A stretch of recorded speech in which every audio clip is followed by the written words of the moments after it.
মায়ে অসমীয়া চিৰিয়েল চাই খুব ভাল পায় আৰু এতিয়া বহি লৈ পেলাই একদম চিনেমা চাই আছে। চিনেমা নহয় চৰি দেই, চিৰিয়েল অসমীয়া চিৰিয়েলবিলাক যে ৰাতি চাবলৈ মানে কাৰেণ্ট গুচি গ'ল, দুখনমান চালে আৰু দুখনমান চাবলৈ নাপালে। এতিয়া ৰাতিপুৱা শুই উঠিলে, উঠাৰ পিছত আৰু চাহ অকণমান দিলোঁ খাবলৈ। তাৰপৰা মই বোলো তই আহ, এতিয়ানো এইখিনি কাম বন নাই, অকণমান দেৰি তই টিভিটোকে লগাই দিওঁ, চাহ কালি নোচোৱা চিৰিয়েলকেইখন চাবলৈ দিছোঁ। আৰু মায়ে চিৰিয়েল চাই আছে, মই যে পিছফালৰ পৰা মাক ভিডিঅ' কৰি থৈছোঁ, মায়ে গম নাপায়। মনে মনে অকণমান ভিডিঅ' কৰি ৰাখি থৈছোঁ। মাৰ গাটো বৰ ভাল নহয়, 2 আগষ্টত ঘৰলৈ গৈছিলোঁ। তাৰপৰা আহোঁতে আকৌ মাক ক'লোঁ বোলো ব'ল, তোৰ ভৰি হাতবিলাক বিষ হৈ থাকে, ডক্তৰক দেখুৱাই দিম। তাৰপৰা লৈ আহিলোঁ। এতিয়া এইকেইদিন আমাৰ ঘৰতে আছে। নাৰ্ভৰ প্ৰব্লেম, মাৰ মানে ভৰিবিলাক জিনজিনাই ক'ব নোৱাৰা নিচিনা হৈ যায়। আৰু সেইটো কাৰণে এতিয়া ডক্তৰক দেখালোঁ, বেজী দিছে, দৰৱ দিছে, বেজীকেইটা দি পেলাই একেবাৰে শেষ কৰি আকৌ যাবি বোলো 2 দিনমান থাক ইয়াতে, ঘৰত গৈ পেলাই ইটো সিটো কৰি থাকোঁ, দৌৰি ঢাপৰি ঘূৰি ফুৰ, কাম বন নকৰাকৈ নাথাকে নহয়, কামেই কৰি থাকে নহয়, একদম থাকিব নোৱাৰে মাহঁতে, বহি থাকিব নোৱাৰে যে। আৰু এতিয়া আবেলি অকণমান শুই উঠি ৰঙকো চাহ দিছোঁ, মাকো চাহ দিছোঁ। আবেলিও এয়া চিৰিয়েল লগাই দিছোঁ, 6টা বজাৰ পৰা দিয়ে যে, আৰু খুব ভাল পায় চাই পায় মায়ে। এইফালে মায়ে চাহ খাই আছে, য'তে মানে চিৰিয়েল চাই আছে বিচনাখনতে বহি, তাতে চাহ অকণমান দি দিছোঁ।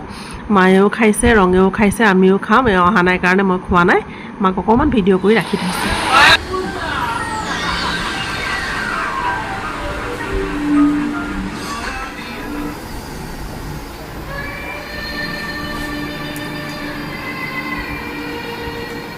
কি হ'ব বাৰু এতিয়া? কথাখিনি মোৰ ৰবিবাৰ গধূলি কেনেদৰে কম একো ভাবিয়ে পোৱা নাই। কিন্তু তেওঁ জনাটো জৰুৰী। কেতিয়াবা সপোন ভাঙি যোৱাৰ কথাটো আমি কাৰোবাক নজনালেও তেওঁ নিজে নিজে গম পাই যায়। কিন্তু তেওঁলোকে যদি ৰিপৰ্টটো বিচাৰে তেতিয়া কি হ'ব? মইতো সেইকাৰণে আপোনাৰ ওচৰলৈ আহিছোঁ। চাওক, বলবীয়ে নিজৰ হ'বলগীয়া সন্তানটো নোহোৱাৰ পাছত মানসিকভাৱে কিমান ভাগি পৰিছে। জীৱনত যিখিনি ঘটি গ'ল, এই বিষয়ে এতিয়া মই আপোনালোকৰ ওচৰত পাতিবলৈ অহা নাই। সেই কথাবোৰ এতিয়া আমি এন্ধাৰ অতীত বুলি ভাবি দুয়োটা পৰিয়ালে পাহৰিবলৈ ভাল হয়। দুয়োটাৰে ভৱিষ্যত কেনেকৈ এতিয়া ভাল কৰিব পাৰি, এই অপায় অমংগলবোৰৰ পৰা কেনেকৈ বচাই ৰাখিব পাৰি, সেইটোহে চিন্তা কৰা উচিত। ঠিকে ভাবিছে আপুনি। পিছে আগতে আপুনি আমাক তুমি বুলিহে কৈছিল, এতিয়া যে আপুনি বুলি সম্বোধন কৰিলে যে, সেই আন্তৰিকতাখিনি যেন কৰবাত হেৰাই গ'ল। এতিয়া আকৌ অহিৰ আৰু বৈভৱীৰ জীৱনৰ পৰা অপায় অমংগল দূৰ কৰিবৰ কাৰণে সৰুকে পুথিয়ে ভাগ বঢ়াইছোঁ।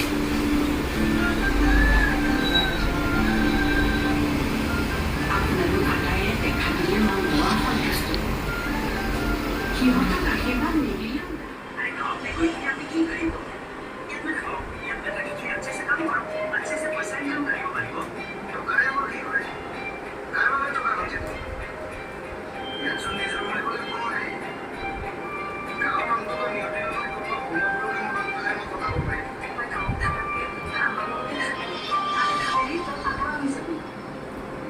চিন্তা নকৰিবি দে।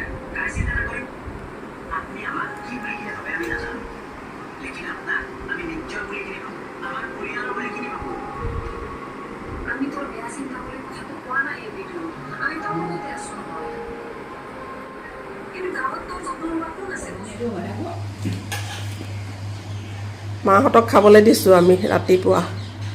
এতিয়া বোকাখাত যাম, গোটেইখিনি আমাৰ কাৰণে এয়া ৰেডি কৰি থৈছোঁ।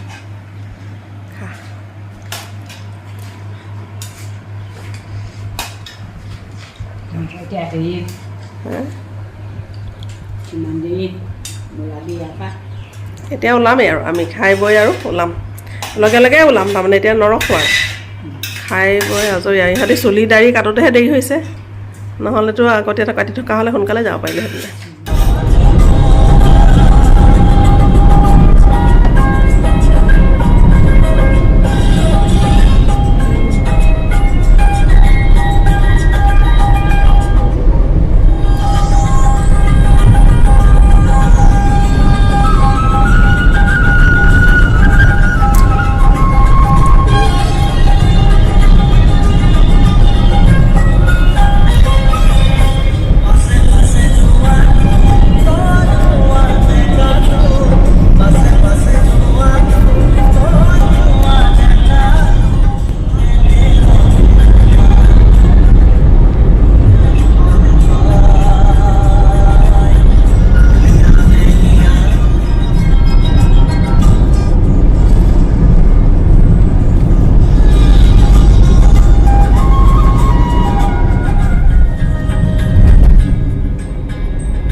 মাক থ'বলৈ আহি আছোঁ এতিয়া বেমাৰী দেখাই মেলি বেজি চেজি দি কৰি আৰু এতিয়া বেমাৰী আকৌ ঘৰ মোৱা হৈছে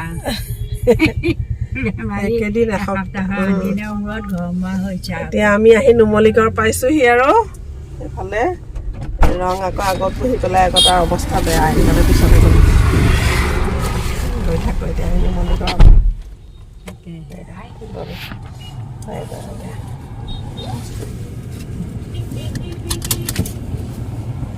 কিবা খাবলৈ মন গৈছে নি কিবা খাবি নি ৰঙে ৰঙে একো নাখায় আমাৰ ৰঙৰ খোৱা খুৰী নাই ৰঙৰ কিবা খাবলৈ মন গৈছে নি মায়ে সুধিছে মই বোলো নাখায় মায়ে এসপ্তাহ থাকিলে অঁ ঠেং চেং খাবলৈ নাপালে অঁ ছাগলী ঠেংটো খোৱা নহ'লে এইবাৰ হ'ব দিয়া অঁ এইবাৰ ছাগলী ঠেং নহ'লে ছাগলী ঠেং মুৰ্গী মাংসহে খাবলৈ সদায় খাই আছো এইকেইদিন আৰু ছাগলী ঠেং পাই গ'লোহি মোৰ উপজা গাঁওখন আৰু এই ৰাস্তাটোৱেদি সোমাই যাব লাগে কিন্তু এই ৰাস্তাটো নহয় দেখিলে খং উঠে 100 মিটাৰ বনাইছে মাত্ৰ কিনো 100 মিটাৰ নে 200 মিটাৰ বনায় এইবিলাকনো কি চেও আকৌ বনালে গোটেই ৰাস্তাটো বনাব লাগে কিহৰ 100-200 মিটাৰ বনাব লাগে যুগ যুগ ধৰি পেলাই এই ৰাস্তাটো এনেকেই আছে আৰু এতিয়া আমাৰ দুৱাৰমুখৰ পৰা ৰাস্তাটো হোৱা নাই শিল দিয়া ৰাস্তা আৰু এইফালে মানে বাকী 200 মিটাৰ হৈ গ'ল আৰু এই 200 মিটাৰ চাগে কোন যুগত হ'বগৈ আকৌ আৰু এটা যুগ বাট চাব লাগিব আৰু আমাৰ জনপ্ৰতিনিধিসকলৰ কাম এনেকুৱাই আৰু তেওঁলোকক ভোট লাগে খালি ভোটৰ সময়ত কি চাবা আহি পেলাই একদম তেল মাৰি থাকিব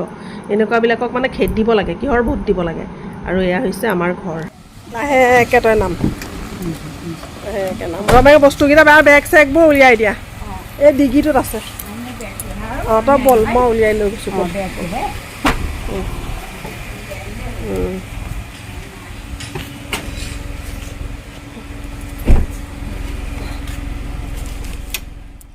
ভাত পানী খাই উঠিলোঁ মই অকণ বিচনাতে পৰিছোঁ মায়ে আহি পেলাই নিজৰ বস্তুবোৰ সামৰি আছে দৰৱ পাতিবোৰ সামৰি সুতৰি থৈছে এসপ্তাহ আমাৰ ঘৰত থাকিলে ভাল লাগি আছিলে আৰামতে আছিলে কিন্তু কি হ'ব সদায়তো আৰু মাহঁত নাথাকে মাহঁত গাঁৱৰ ঘৰখনৰ নিচিনা নহয় থাকিবলৈ মায়ে ইচ্ছাই নকৰে সেইটো কাৰণে আজি আহিলোঁ যে আকৌ লৈ আহিলোঁ যেতিয়া হয় তেতিয়া খাবি তই এনেই খাই নাথাকিবি অঁ এতিয়া সেইবোৰ এই দৰৱকেইটা ৰাতিটো খাবলৈ দিছে প্ৰতিদিনে এটা এটা খাবি আকৌ গেছৰটো খাবি গেছৰ নহয় প্ৰেছাৰৰ টেবলেটটো খাই থাকিবি আৰু মঙলবাৰে আকৌ সেই পেহীক কবি আৰু বেজীটো দি দিব আহি পেলাই হয়নে আহি পেলাই দিবহি নহয় তেখেতে অঁ দি দিবহি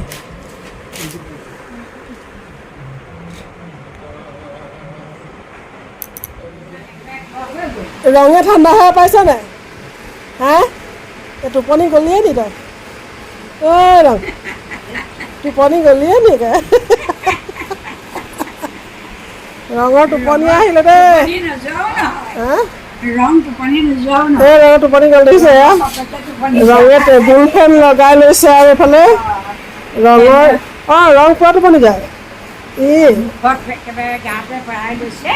ইয়াতে ককা শুৱে দেই এতিয়া ককাৰ বিচনা দখল কৰি দিলে নেকি ৰাতি নিদিবি পাই ৰাতি নোৱাৰিবি এখন তৰি লওঁ যে বেছি হেৰি নহয় আঁঠুৱা তৰি ল'লে তোৰ বতাহ নাপায় আঁঠুৱাখন চেপাই থৈ দিয়ে দেউতাই নতৰে নেকি মহ ওলাই নোলায় দেউতাই আঁঠুৱা নতৰে সেইটো কাৰণে দেউতাই পুৰা ঠাণ্ডা পায় পুৰা ঠাণ্ডা পাব হেৰি কৰি থাকে বোলে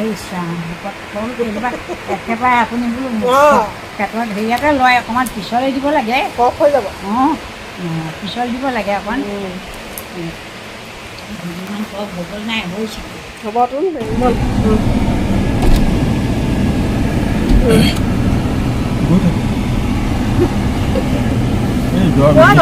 এইফালে দিলোঁ গমেই নাপালে দিলোঁ এতিয়া দিলোঁ এটা মই ইনজেকশ্যন দিলোঁ